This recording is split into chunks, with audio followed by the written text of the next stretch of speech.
Halo Sobat Media Rooster, kembali lagi ya di Media Rooster Official. Nah, pada malam hari ini saya bakal pembahasan santai ya. Jadi kita bakal bahas-bahas santai tentang dunia peternakan ayam hobi ini ya. Nah, yang mau saya bahas adalah gini ya, sekaligus mempromosikan sih ya sebenarnya.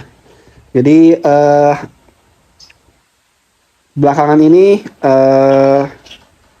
ternakan di Medan Rooster itu sudah cukup ini ya, cukup berhasil ya, cukup berhasil dari pejantan-pejantan yang top lah menurut saya ya, yang top tiernya lah, yang kualitasnya itu saya bilang sudah VVIP gitu ya. Jadi ada beberapa pejantan-pejantan tangguh ya, pejantan-pejantan tangguhnya Medan Rooster ya. Beberapa video juga ada ya tersedia, yang baik dia win di pas yang tampil gitu ya, win pas tampil ada juga ya. Nah, anakan itu sudah cukup banyak ya, bervariasi ya, mulai dari yang sekarang ini yang udah ready ya, ada dari 3 pejantan ya. Si Bali yang pertama ya, teman-teman pasti sudah pada tahu lah. Si Bali ya, itu Bangkok Selatan yang udah membahagiakan dirinya beberapa kali ya, sampai di ajang nasional ya.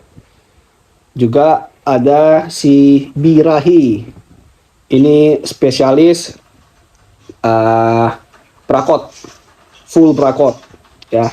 Yang ketiga itu ada si John Cena, ini jenis koitrat, brakot dan juga kepala ya, tapi ini rontok ya, perontok, benar-benar dalam lah gitu ini ya.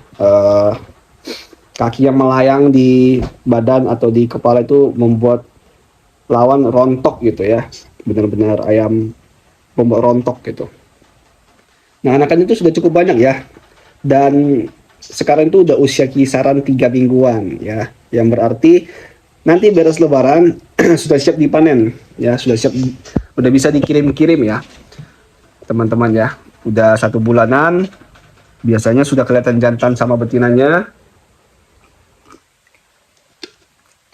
dan sudah cukup kuat untuk dikirim di pengiriman ya.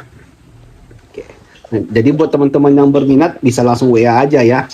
Harganya per ekornya itu saya bandrol dengan harga 500.000 per ekor, baik jantan ataupun betina ya. Kalau teman-teman merasa itu mahal ya, berarti memang bukan pasarnya gitu ya. Saya juga tidak memaksakan ya. Tapi kalau bagi teman-teman itu murah ya, silakan monggo dicoba dulu ternakan dari Medan Rooster gitu ya. Kalau saya bilang sih itu sudah sangat-sangat murah ya. Mengingat pejantan-pejantannya udah berprestasi juga ya. Berprestasi dan bahkan memang ada yang impor juga ya. Yang cukup mahal lah, kalau yang bisa dibilang 10 ke atas ya, 10 juta ke atas belinya doang gitu ya. Jadi anakannya cuma saya bandrol satu bulan itu 500.000, saya rasa udah cukup murah sih ya. Tapi kalau buat teman-teman bilang itu mahal ya, mungkin bukan pasarnya, nggak apa-apa ya. Mungkin teman-teman sebagai penghobi aja, it's okay ya, it's okay, nggak ada masalah gitu ya. Buat teman-teman yang berminat, harganya segitu di luar ongkir ya. Jadi jangan lagi ditanya udah sama ongkir apa belum ya, pasti di luar ongkir dong gitu ya. Kalau ya sama ongkir ya beda cerita gitu ya. Apalagi nanti yang nanyanya itu misalnya dari Kupang, dari NTT, dari Sulawesi, udah sama ongkir belum? Waduh, ongkirnya aja berapa? Harga ayam cuma berapa gitu kan, lucu gitu ya. Jadi setiap kali nanya harga ayam itu udah pasti di luar ongkir ya, sudah pasti ya. Dan itu harganya per ekor, bukan sepasang juga. Oke ya. Nah, cerita lagi ya teman-teman ya. Saya mau bercerita gini. Menurut teman-teman ya, saya tanya dulu deh ya. Menurut teman-teman ya, apakah ayam ya, misalnya pejantannya ini nih, teman-teman beli misalnya aja lah ya, harga 15 juta. betina 10 juta. Teman-teman rasa yang idealnya anakannya di harga berapa sih usia 1 bulan? Yang idealnya nih dari 15 juta pejantan, 10 juta indukan gitu ya. Anaknya di harga berapa? Kita nggak usah bicara kualitas dulu ya. Bicara ini dulu aja. 15, 10 anaknya berapa yang layak gitu. Coba tulis di kolom komentar gitu ya. Kalau masalah kualitas kan harus dibuktikan dulu nih di harus tampil dulu gitu ya. Gitu. Coba ya tulis di kolom komentar, saya pengen tahu pemikiran teman-teman itu bagaimana gitu ya. Oke. Dan ini ya teman-teman ya, saya juga sekarang ini lagi menunggu-nunggu event ya, karena kan bulan suci Ramadan ya, jadi off-nya itu cukup panjang ya. Jadi saya ini sebenarnya lagi haus nih ya, haus akan event gitu. Buat teman-teman yang mungkin tinggalnya di daerah sekitaran Jabodetabek ya, daerah Bandung ya, sampai ke daerah-daerah Jawa Tengah, mungkin kalau ada event tolong dikasih tahu ya, tolong dikasih tahu ada di mana aja sih gitu.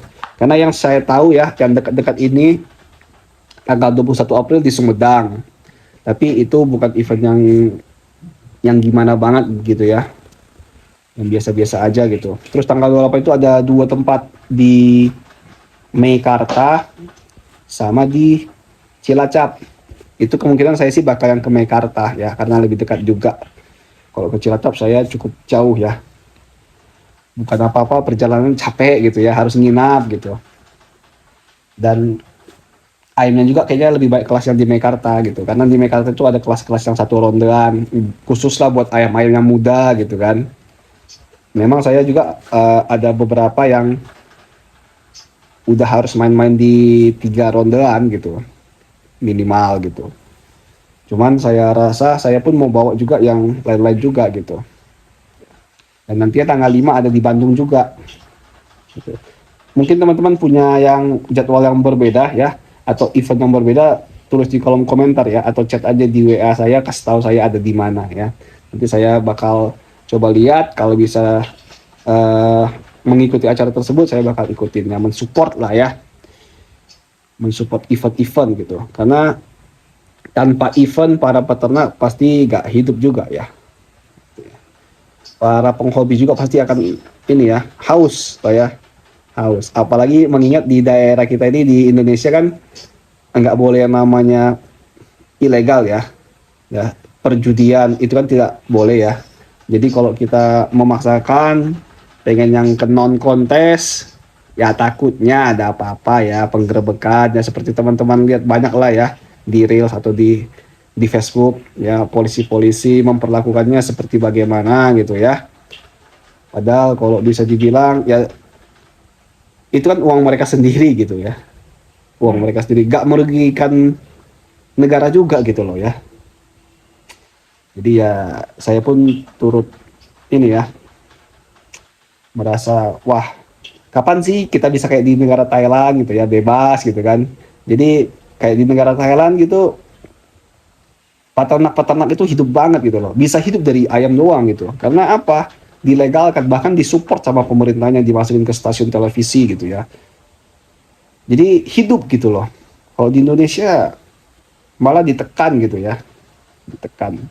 Ya semoga sih, saya berharapnya ntar di kontes ini ya bisa kembang sih ya, bisa melambung ya, melambung, dikenal banyak orang dan peminatnya juga semakin banyak gitu ya, agar apa, nanti bisa legal ya, bisa legal.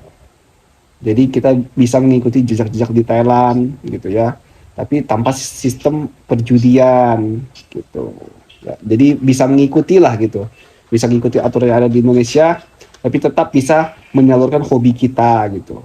Jadi buat teman-teman juga saya rasa support lah ya yang kontes ini, karena kan nanti kalau gede juga teman-teman pasti juga beruntung dari situnya gitu loh ya.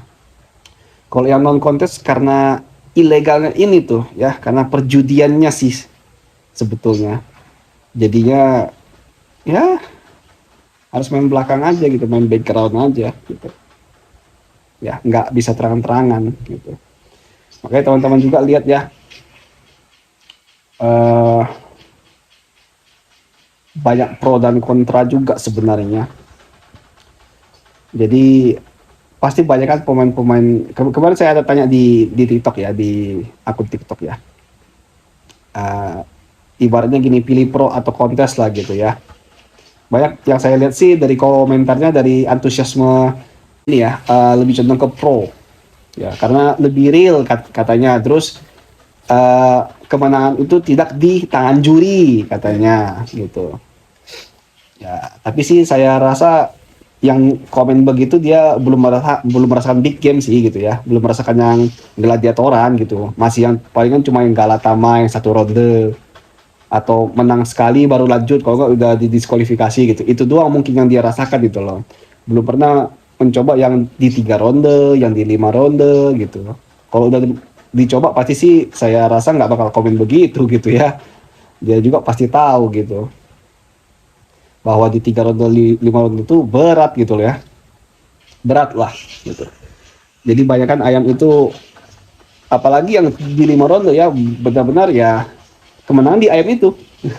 Kebanyakan ya kemenangan di ayam itu sendiri gitu, bukan di tangan juri lagi, karena udah 5 ronde kali 20 menit gitu ya.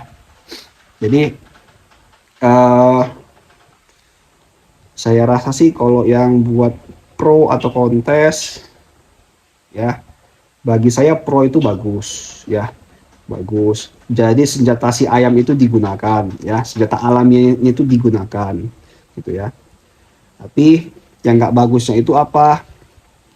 Yaitu ilegal gitu ya. Kalau di kontes memang senjatanya jadi ditumpulkan atau tidak digunakan ya, tapi dia legal gitu. Seperti di Thailand juga kan begitu. Ya, bikin juga kan ditutup semua. Ya. Jadi saya rasa sih baiknya kita sih kiblatnya ke arah Thailand. Ya. Karena dari awal muasalnya pun ayam Bangkok kan dari Thailand juga gitu ya. Kita kan mengikutin gitu ya, mengikutin. Ya, tapi tidak menutup kemungkinan juga nanti ya siapa tahu ya, banyak para pemain-pemain di Indonesia itu malah lebih hebat dari yang di Thailand. Itu tidak menutup kemungkinan juga gitu. Dan saya harap bisa begitu gitu ya. Nggak kiblat ke Thailand lagi gitu, tapi bisa ke Indonesia suatu saat. Oke, teman-teman, mungkin sekian aja ya video dari Medan Rooster. Kalau teman-teman ada yang mau ditanyakan atau beranggapan, ya segera klik di kolom komentar ya.